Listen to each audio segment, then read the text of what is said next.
China is also reporting 17 new cases, including 5 in Wuhan, where the outbreak began. But the new cases have not stopped Shanghai Disneyland from officially reopening. And CNN's David Culver is live from the park in Shanghai with more. So, David, how's this going to work?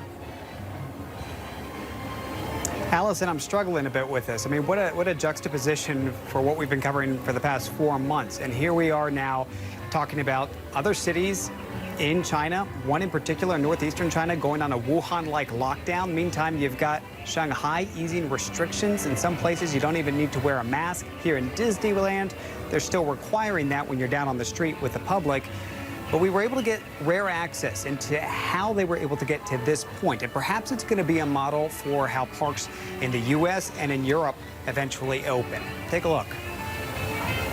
Welcome into Shanghai Disneyland, where we are getting a sneak peek of what the new operations are going to look like for this park and reopening 3.5 months after they had to shut down because of the novel coronavirus outbreak here in China.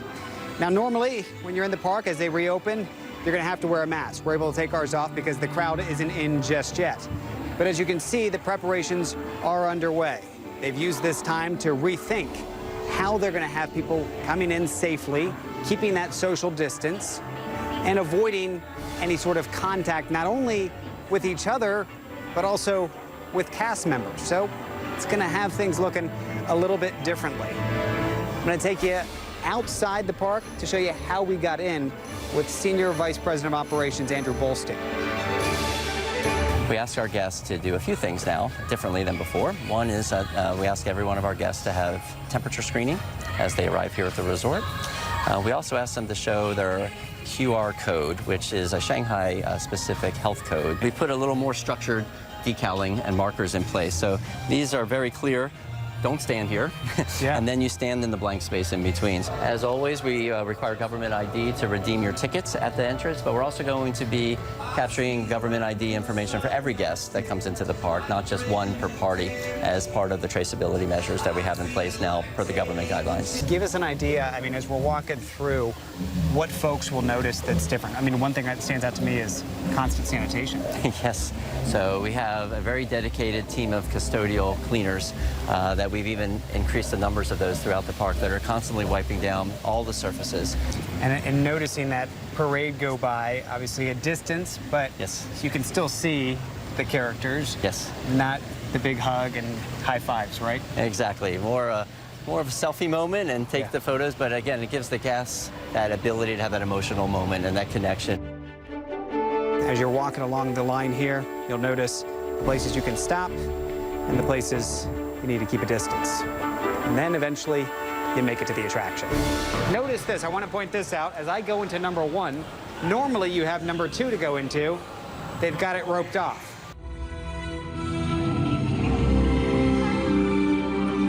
Stepping off the ride, the new normal. And they've got several more along the way out.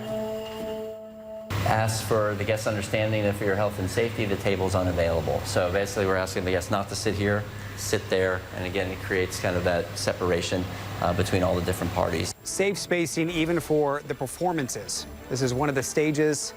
Look here in the crowd. Pick a box. That's where you and your family unit will stand, keeping that distance. We'll be able to strike that right balance between the safety and health and confidence side and then the magic that we're able to deliver every day. Do you feel in many ways that not only other parts of the company are looking here and other parks hopefully going to be reopening, but maybe even other companies saying, let me see how they're doing it. Maybe this could help us reopen too. Everywhere's a little bit different though. There's different regulations, there's different environments, people are at different phases of the epidemic. But I think what we have can be a model, hopefully some inspiration for them, and they'll adapt it for what their local conditions are. Same thing with the other operators around the world. We communicate and we share. In this type of environment where we want to focus on safety and health, that's an area we all share together.